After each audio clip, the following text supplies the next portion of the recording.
Innal hamdalillah nahmaduhu wa nasta'inuhu wa nastaghfiruh wa na'udzu billahi min syururi anfusina wa min sayyiati a'malina. May yahdihillahu fala mudilla lahu wa may yudlil falan tajida lahu waliyyan mursyida. Asyhadu an la ilaha illallah wahdahu la syarikalah wa asyhadu anna Muhammadan abduhu wa rasuluhu wa innahu la nabiyya ba'da. Allahumma salli wa sallim wa barik ala habibikal karim Muhammadin wa ala alihi wa ashabihi wa man tabi'ahu bi ihsanin ila yaumil qiyamah. Amma ba'd. Ikhwan wal akhawat, pendengar radio Silaturahim serta pemirsa Rasil TV dimanapun berada, sesungguhnya segala puji bagi Allah yang masih memberikan kesempatan kepada kita untuk mengkaji dan mentafakuri ayat-ayat Allah Subhanahu wa taala serta sunnah suci Nabi Muhammad sallallahu alaihi wasallam melalui kajian kitab Riyadhus Shalihin. Kemarin kita sudah berbicara tentang ukuran pakaian, ya, tentang isbal. Nah, sekarang kita akan lanjutkan kepada bab baru, yaitu haramnya berpakaian sutra bagi lelaki dan bolehnya menggunakan pakaian sutra bagi kaum perempuan, kaum wanita. Baik, kita mulai. Hadis pertama dalam bab ini atau hadis ke-804 dalam kitab Riyadhus Shalihin. An Umar ibn al-Khattab radhiyallahu anhu qala Rasulullah sallallahu alaihi wasallam la talbasul harira fa inna man labisahu fid dunya lam yalbashu fil akhirah. Hadha hadithun muttafaqun alaih. La talbasu, kata Nabi di dalam hadis ini, janganlah kalian menggunakan, memakai, mengenakan al-harira, sutra. Fa inna man labisahu, karena sesungguhnya siapa yang menggunakan sutra itu fid dunya, di dunia, lam yalbashu, maka ia tidak akan mengenakannya fil akhirah, di akhirat. Hadis ini diriwayatkan oleh Imam Bukhari dan Imam Muslim dalam kitab pakaian, bab memakai dan beralas sutra bagi laki-laki. Jadi hadis ini menunjukkan bahwa haramnya pakaian sutra bagi kaum lelaki. Dari hadis ini pula dapat kita lihat, terutama bagi laki-laki yang telah baligh, ya, karena setiap syariat itu ditujukan kepada orang yang sudah mukallaf. Hikmahnya adalah meninggalkan perilaku berbangga dan sombong, atau kemewahan dan hiasan yang berlebihan, atau berserupa dengan orang-orang musyrik. Demikian pemberi syarah kitab ini memberikan hikmah atau alasan dibalik pengharaman sutra.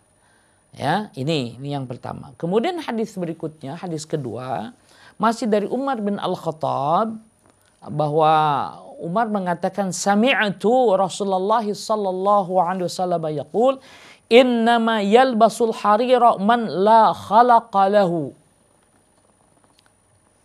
Innama, sesungguhnya, yalbasul harira, orang yang memakai sutra, man la khalaqa lahu, adalah orang yang tidak mempunyai bagian untuknya di akhirat. Ya, karena di riwayat lain disebutkan, kalau di sini kan man la khalaqa lahu, dia tidak memiliki bagian saja. Tapi kemudian di hadis yang lain disebutkan wa fi riwayatin lil Bukhari, ya, wa fi riwayatin lil Bukhari man la khalaqa lahu fil akhirah. Jadi yang dimaksud adalah dia tidak akan mendapatkan bagian, ya, di akhirat. Artinya orang yang menggunakan sutra di dunia, maka di akhirat dia tidak akan mengenakan sutra lagi. Dari hadis ini dapat kita lihat, siapa yang berbuat haram dan memakai sutra di dunia, maka ia dihukum, yakni dakhalan nar, gitu kan, masuk ke dalam neraka jika tidak bertobat dan memohon ampun kepada Allah Subhanahu wa taala. Ini tentang sutra. Meskipun nanti kita akan mendapatkan beberapa dalil atau keterangan bahwa sutra masih boleh dipakai oleh lelaki dalam jika itu doruri atau darurat, gitu kan? Jika dalam kondisi darurat sebagai upaya pengobatan itu terapi, gitu kan? Untuk terapi maka itu dibolehkan, gitu ya. Insya Allah nanti akan kita bahas, akan sampai kepada pembahasan tentang itu. Namun perlu dicatat bahwa dua hadis ini dalam bab ini telah menyatakan bahwa sutra itu haram ya bagi kaum lelaki. Kemudian hadis ketiga dari Anas radhiyallahu anhu, ia berkata Rasulullah sallallahu alaihi wasallam bersabda, "Man labisal harira fid dunya lam yalbashu fil akhirah," muttafaqun alaih. Kalau riwayat dari Anas seperti ini, "Man labisal harira fid dunya lam yalbashu fil akhirah." Tapi kalau riwayatnya dari Umar bin Al-Khattab, ya, "Innama yalbasul harira man la khalaqa lahu fil akhirah." Gitu kan? Dalam riwayat Imam Bukhari. Jadi ada dua jalan, baik dari Anas radhiyallahu anhu maupun dari Umar bin Al-Khattab, keduanya menyampaikan bahwa Rasulullah Shallallahu Alaihi Wasallam bersabda yang intinya dari dua jalur ini mengharamkan sutra. Kemudian mutiara-mutiara dari riwayat Anas ini dapat kita lihat. Jadi di antara kenikmatan akhirah adalah pakaian sutra. Allah Subhanahu wa taala berfirman, dan pakaian mereka di dalamnya adalah sutra. Perlu saya kemukakan bahwa sutra yang kita kenal hari ini sudah dipastikan bukanlah sutra yang akan kita temukan nanti di akhirat. Ya, bukanlah sutra yang akan kita pakai nanti di sorga. Sebagaimana pernah dibahas bahwa sorga adalah satu hal yang tidak terjangkau oleh pikiran, tidak tergambar oleh pikiran, tidak pernah terdengar oleh telinga, tidak pernah terlihat oleh mata. Membayangkannya saja itu tidak akan terjangkau. Jadi kalau kemudian kita menjangkaukan sutra di dunia ini dengan menyamakan dengan sutra nanti yang akan datang, maka ini adalah sesuatu yang harus kita tinjau kembali, gitu kan? Karena kenapa kemudian sutra ini dijelaskan?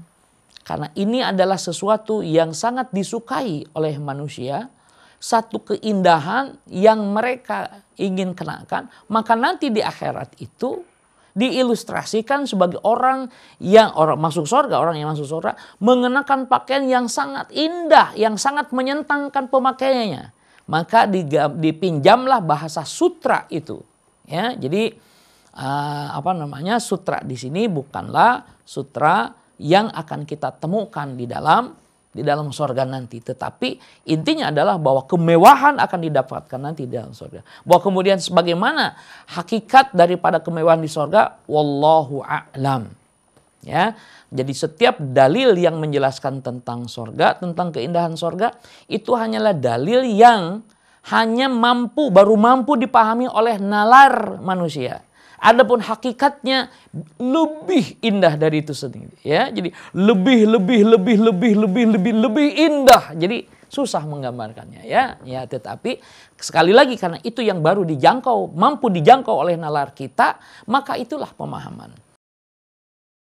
Surga tidak bisa dibayangkan, ya, tidak mungkin dulu nenek moyang kita, ya satu ilustrasi begini, nenek moyang kita misalnya kalau kita naik ke atas katakanlah generasi, kalau kita dianggap sekarang misalnya generasi ke-10 misalnya, bisa jadi nenek kita atau kakek kita kakek nenek ya gitu, di atas belum bisa membayangkan transportasi hari ini seperti apa. Nah, tetapi kita sekarang menikmatinya. Sebagaimana kita juga tidak akan tahu bagaimana transportasi ke depannya seperti apa. Nah, bisa jadi saya sempat mendengar kakek mengatakan, atau cucu, nanti kamu akan tahu bahwa nanti itu gambar itu bisa bersuara dan bisa bergerak. Nah ternyata sekarang gambar itu betul terjadi, tapi mereka menggambarkannya seperti apa enggak tahu, tapi mereka akan tahu tiba-tiba bahwa nanti itu gambar-gambar itu bisa bergerak, bisa bersuara. Saya waktu itu yang masih sekolah dasar tidak mampu menjangkaunya. Ya, baru kemudian ya sebelum sekolah dasar, baru di sekolah dasar kelas berapa, baru mengenal tetangga yang punya televisi. Oh, ini mungkin yang dimaksud gitu ya. Tapi orang tua kita dulu hanya mengatakan seperti itu, tapi ketika menjelaskannya seperti apa, mereka tidak tahu ya. Begitu juga bisa jadi suatu saat kita tidak lagi perlu membawa handphone kemana-mana. Bisa jadi suatu saat gitu ya. Karena mungkin di tiap tempat ada fasilitas komunikasi, bisa jadi gitu ya.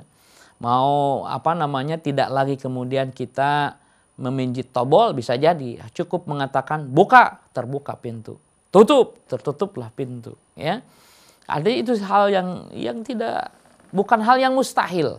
Namun saya ingin sampaikan bahwa gambaran itu belum mewakili apa yang akan terjadi sesungguhnya. Kalau kemudian nanti di dunia adalah super teknologi, ya, jadi teknologi pasca, jadi istilahnya teknologi terbaru telah menjelaskan, telah menemukan. Dulu kan orang tidak tidak menerima bahwa pekerjaannya, suaranya tidak bisa direkam. Bahwa nanti di akhirat itu semuanya akan dibukakan. Ya, kalau sekarang kita mampu menggambarkannya meskipun dengan terbatas, bahwa nanti itu ada bank data.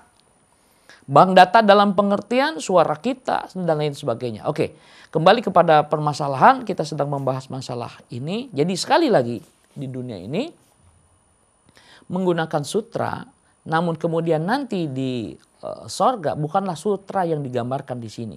Sutra di sorga ajmal, lebih bagus, lebih indah. Seperti apa gambarannya? Wallahu a'lam. Gitu kan? Indahnya seperti apa? Kita katakan wallahu a'lam. Allah yang lebih mengetahui bagaimana keindahan perhiasan-perhiasan nanti di dalam sorga. Dan bagaimana lezatnya makanan-makanan. Bagaimana segarnya minuman-minuman yang disediakan di sorga. Maka jawabannya wallahu a'lam. Tetapi paling tidak bahwa kalau kita sudah menikmati juga hal-hal yang demikian itu di dunia, maka bisa kita bayangkan bagaimana kelipatan-kelipatan kenikmatan yang pernah dilakukan di dunia ini, bukan kelipatan-kelipatan nikmat di dunia ini, bagaimana kita membayangkannya. Karena kelipatan-kelipatan itu ya susah membayangkan. Satu contoh. Manis saja di dunia bermacam-macam. Manis saja bermacam-macam. Rasa gula seperti itu. Belum lagi dengan nanti sudah berbeda ketika kita meminum sari tebu. Apalagi dikasih es sama susu sedikit gitu kan. Itu saja sudah berbeda. Gula dengan sari tebu. Belum nanti dengan manisnya mangga.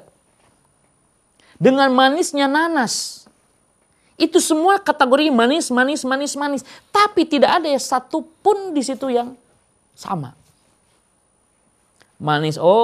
Manisnya nanas seperti ini, si madu itu, gitu kan? Manisnya mangga seperti ini. Kemudian manisnya pepaya seperti, semua itu disebut manis, tapi tingkatannya berbeda-beda.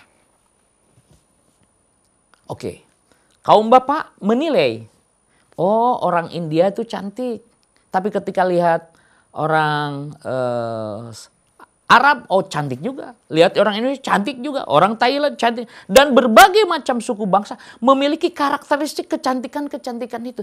Tetapi meskipun kita menilai itu cantik, mau menilai berapa, tapi memang berbeda. Tetapi kita sebut semuanya itu adalah cantik. Begitu juga kaum lelaki. Yang namanya ganteng juga bertingkat dan bermacam-macam. Nah, ini adalah ilustrasi. Ya, bagaimana ya, maka dapat kita pahami bahwa nanti orang menjadi ganteng atau menjadi cantik itu sangat ditentukan oleh amalannya. Sangat ditentukan oleh akidah dan amalannya. Semakin ia semakin soleh, semakin dekat kepada Allah, maka dia semakin cantik, semakin ganteng. Bagaimana bisa semakin cantik? Tadi sudah dijelaskan. Kalau kita nilai, oh ini si A nilai kegantengannya 7, 8, 9, 10 dan seterusnya. Gitu kan? Oke. Jadi ini tentang masalah apa tadi? Sutra. Ya, jadi sutra saya dapat menangkapnya adalah satu gambaran kemewahan. Adapun gambaran sutranya yang ya kita tidak tahu persis seperti apa sutranya. Ya, wallahu a'lam. Tetapi yang jelas keindahannya melampaui keindahan yang ada di dunia, gitu ya. Oke, baik, kita lanjutkan. Kemudian mutiara kedua dalam hadis ini, laki-laki mana yang memakai sutra di dunia dengan tujuan menentang perintah Allah, maka ia diharamkan memakainya di akhirat. Jelas ini juga ada kajian. Ada kajian. Apakah, ini sebuah pertanyaan, mohon maaf, karena kita sering bergaul dengan orang-orang yang tidak langsung nerimo sebuah dalil. Mereka mempertanyakan pemahaman ini dengan penuh hubungannya seperti apa. Seperti di sini dikatakan bahwa jika laki-laki yang memakai sutra di dunia, maka dia di akhirat tidak akan menggunakan sutra. Bahkan ada yang mengatakan di sorga dia tidak akan menggunakan sutra. Apa yang saya maksudkan di dunia dengan di akhirat dengan di sorga? Kalau di sorga ini mengandung sebuah pertanyaan. Bagaimana orang yang ada di dalam sorga itu masih dilarang untuk mengenakan sesuatu? Kalau memang dia sebagai ahlul jannah. Tetapi dapat kita pahami kalau yang dimaksud adalah fil akhirah di sini, maka tadi sebagaimana syarah menjelaskan, di syarahnya dijelaskan bahwa hukumannya adalah masuk ke dalam neraka. Dan ini saya kira yang mafhum dapat dipahami atau makul seperti itu. Ya,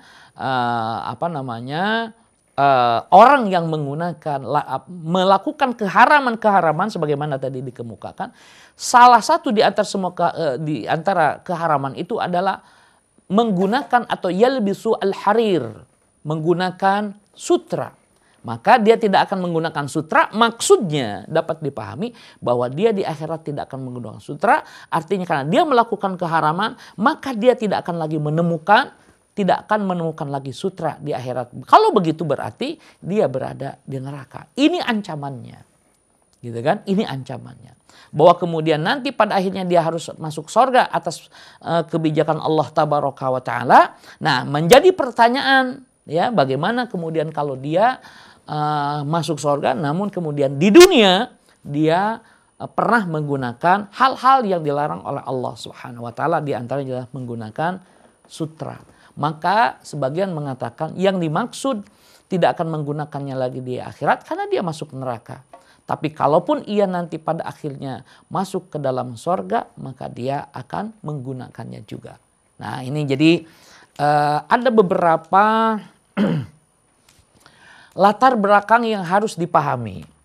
Kalau di dalam hadis dapat kita temukan asbabul wurudnya, maka itu sangat membantu menangkap pesan-pesan Rasulullah Sallallahu Alaihi Wasallam. Sebagaimana kita juga kalau ada ayat yang berlatar belakang sosiokultural memiliki sababun nuzul, maka dalam memahaminya akan lebih dekat kepada kebenaran. Ya, karena bisa jadi sebuah statement itu statement yang memiliki latar belakang, namun kemudian yang sampai kepada kita adalah statement yang terbatas. Contoh misalnya begini, jika engkau berjumpa dengan orang-orang musyrik, pepetlah ia. Atau hal yang sejenis. Maka ini akan menjadi kontraproduktif dengan hadis-hadis yang lain yang bahwa kita ini rahmatan lil alamin, bahwa kita ini adalah memulai dengan damai, mengajak dengan damai. Tapi kemudian ada hadis itu, rupanya kemudian baru kita pahami bahwa hadis yang menyuruh mepet itu bukanlah ketika kita berjumpa di jalan biasa, tapi maksudnya ketika kita berjumpa dengan orang-orang musyrik di saat terjadi peperangan. Nah, hal semacam inilah yang kemudian para ulama syarah berupaya menjelaskan maksud-maksud hadis tersebut.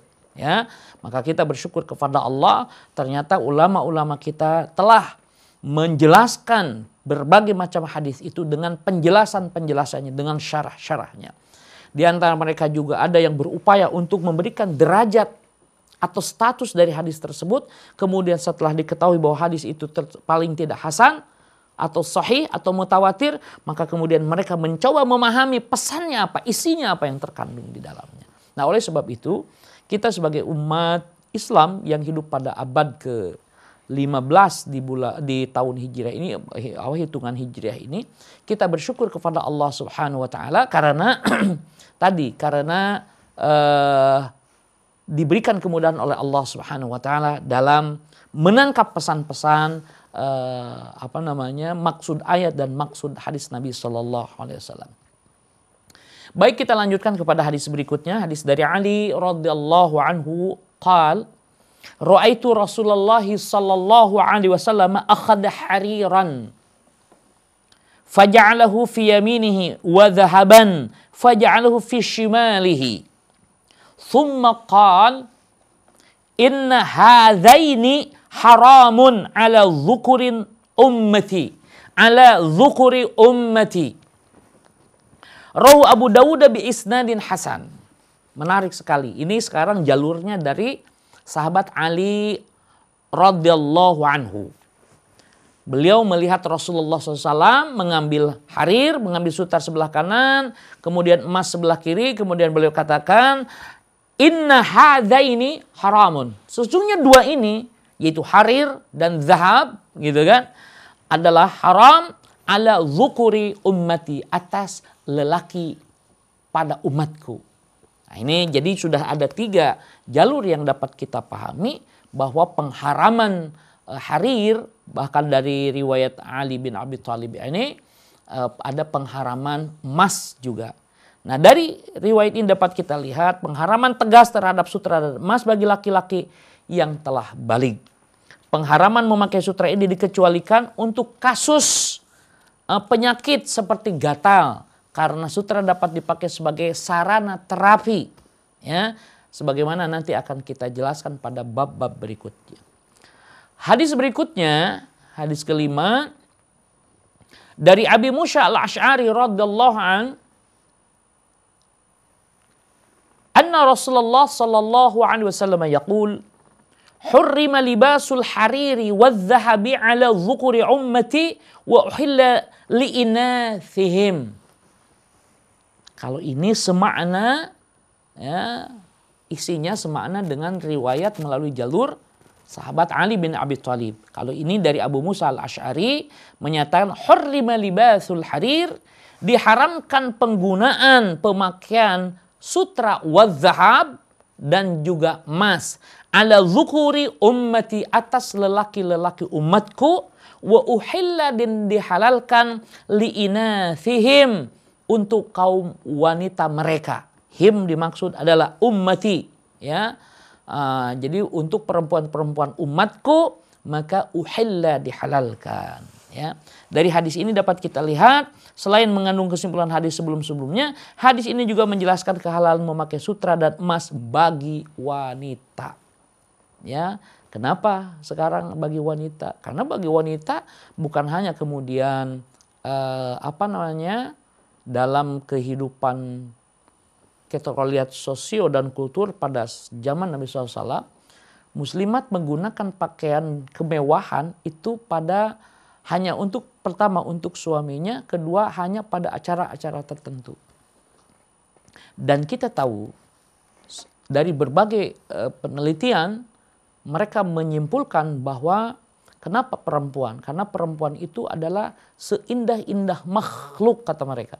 Ini dalam pendekatan-pendekatan seni, dalam pendapat filsafat seni dan yang lain sebagainya, mereka mengatakan sebaik-baik dan seindah-indah makhluk adalah wanita. Nah, gitu ya. Jadi kalau kemudian Quran atau hadis senantiasa memberikan gambaran bagi wanita itu dengan hiasan-hiasannya, pertama memang bahwa zuyyina linnasi hubbus syahwati minan nisa dan seterusnya dalam ayat itu menunjukkan bahwa keinginan, kalau keinginan wanita itu memang berhias, itu memang diakomodir oleh syariat, namun kemudian itu menjadi sebuah ujian bagi lelaki untuk tidak berhias. Ya, kalau berhias untuk perempuan atau muslimat, sementara laki-laki berhias hanyalah berhias yang sewajarnya, dalam pengertian sewajarnya, maksudnya ada batas-batas tertentu, ya. Bahkan termasuk untuk berhias untuk istrinya, berarti dia juga berhias maksimal namun terbatas, gitu ya. Nah, karena tadi disebutkan kalau untuk muslimat, untuk perempuan halal sutra dan emas, sementara untuk lelakinya hurrima, diharamkan. Kemudian itu tadi dari Abu Musa al-Asy'ari, berarti ada 4 jalur yang kita dapatkan pengharaman terhadap sutra, ya. Jadi 4 itu pengharaman sutra, 2 jalur ditambah pengharaman emas. Kemudian hadis ke-6 dalam bab ini, an Hudzaifah radhiyallahu anhu qala, sekarang riwayat dari Hudzaifah. Nahanan Nabiyyu sallallahu alaihi wasallam an nashraba fi aniyati adh-dhahabi wal fiddah wa an na'kula fiha wa an lubsil harir wad dibaj wa an najlisa alaihi, rahul Bukhari. Jadi sekarang kalau dari sahabat Hudzaifah ini lebih lengkap lagi. Jadi nahana, mencegah kepada kami, An-Nabi sallallahu alaihi wasallam, Nabi SAW mencegah kami, melarang kami, an-nashraba fi aniyati adh-dhahabi wal fiddah, untuk minum dengan menggunakan gelas dari emas dan perak, dari piala emas dan perak. Ini satu, ya, diharamkan. Kemudian wa an na'kula fiha, makan juga begitu, ya, minum dan makan dari wadah yang terbuat dari emas dan perak. Kemudian wa an lubsil harir, dari menggunakan sutra. Wadibaj, ya, kalau tadi harir dan juga kalau harir itu artinya sutra tipis, wadibaj sutra yang tebal. Wa an najlisa alaihi, ataupun duduk di atasnya. Jadi alas yang terbuat dari sutra pun dalam hadis ini yang diriwayatkan dari Hudzaifah ini, riwayat Imam Bukhari, maka diharamkan, ya. Atau di sini nahana, mencegah kami atau melarang kami. Kalau kita lihat, kita kaitkan dengan hadis-hadis yang lain, maka ini semua hukmuhum atau hukmuhunna, yakni haram, hukumnya adalah haram, ya. Kemudian dari hadis-hadis ini dapat kita lihat berbagai macam mutiara yang harus kita pahami. Pertama, larangan dalam hadis menunjukkan keharaman semua benda yang disebutkan tadi, sudah dikemukakan. Keharaman duduk di atas sutra tanpa pelapis, dan ini adalah pendapat mayoritas ulama. Kemudian keharaman memakai wadah dan peralatan dari emas seperti jam dan kacamata. Jadi bukan hanya, jadi ini menarik sekali sesungguhnya. Jadi umat Islam ini Masya Allah, ya. Kaum lelakinya Masya Allah seperti itu, ya. Kemudian perintah menjauhi kehidupan mewah dan berserupa dengan orang-orang kafir. Inilah yang kemudian kita melihat bagaimana pesatnya peradaban yang dibangun oleh Rasul dan para sahabat dengan perjalanan yang saya tidak katakan lambat. Ya oke lah, karena memang tadi perbandingannya kalau di zaman Nabi dan para sahabat itu percepatan peradaban itu terlihat sekali, sementara pasca wafatnya Ali bin Abi Thalib, peradaban-peradaban yang bersifat ruhiyah, jadi peradaban sudah ada pada saat itu, hanya kemudian yang bersifat ruhiyah justru lebih cepat berkembang di zaman Nabi dan para sahabat. Karena mereka memang menjadi dasar, menjadi istilahnya pelurunya adalah akidah, sehingga peradaban yang dibangun itu menakjubkan. Maka kalau kita melihat sejarah peradaban Islam, dapat kita temukan perubahan-perubahan yang bersifat ilahiyah atau ruhiyah itu menjadi semakin menipis, kemudian sekarang kita bangkit kembali untuk menghiasi peradaban ini dengan nilai-nilai ilahiyah atau dengan nilai-nilai ruhiyah tadi. Kemudian faidah kelimanya adalah keringan menggunakan emas bagi wanita adalah untuk perhiasan saja sebagaimana keringanan memakai sutra. Ini para pensyarah menjelaskan seperti itu. Menggunakan bejana dari emas dan perak yang keenam serta duduk di atas sutra kasar adalah sebagian dari perilaku orang-orang hidup mewah lagi sombong. Jadi ini yang menarik, bagaimana syariat Islam ini mendidik para pemeluknya jangan sampai menyerupai umat-umat yang dimurkai oleh Allah Subhanahu wa taala. Kemudian keharaman sutra yang dimaksud dalam nas-nas hadis adalah sutra alam yang dikenal. Sedangkan sutra buatan tidak tercakup dalam pengharaman kecuali jika tidak bisa dibedakan dari sutra alam dan orang-orang samar sehingga menduganya berserupa dengan wanita. Jika demikian maka ia termasuk yang diharamkan. Jadi pendapat Syekh Al-Bugho menyatakan kalau sutra itu adalah sutra sintesis, katanya gitu kan, maka itu tidak masalah. Namun apabila tidak dibedakan dengan sutra alam, dengan sutra yang bukan sintetis, maka sama saja menjadi haram, katanya gitu. Wallahu a'lam. Kemudian hikmah keharaman memakai emas dan sutra bagi laki-laki di dunia adalah untuk tujuan tarbiyah, ya kan? Membiasakan diri memakai pakaian dan bekerja keras yang merupakan tugas laki-laki. Sebagaimana Islam menaruh perhatian pada pendidikan dari dalam hati dan akalnya, maka Islam juga memperhatikan penampilan luar karena memiliki pengaruh terhadap perilaku dan akhlaknya. Karena diilustrasikan tadi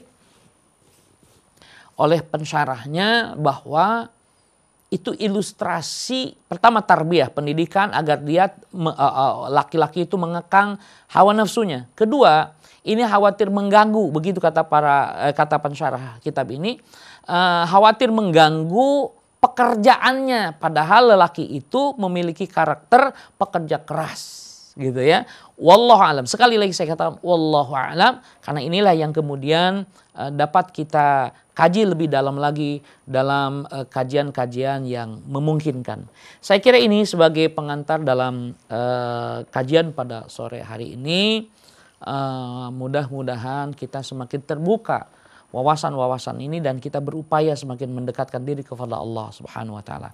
Demikian wassallallahu ala nabiyyina Muhammadin walhamdulillahirabbil alamin wallahu a'lam bissawab.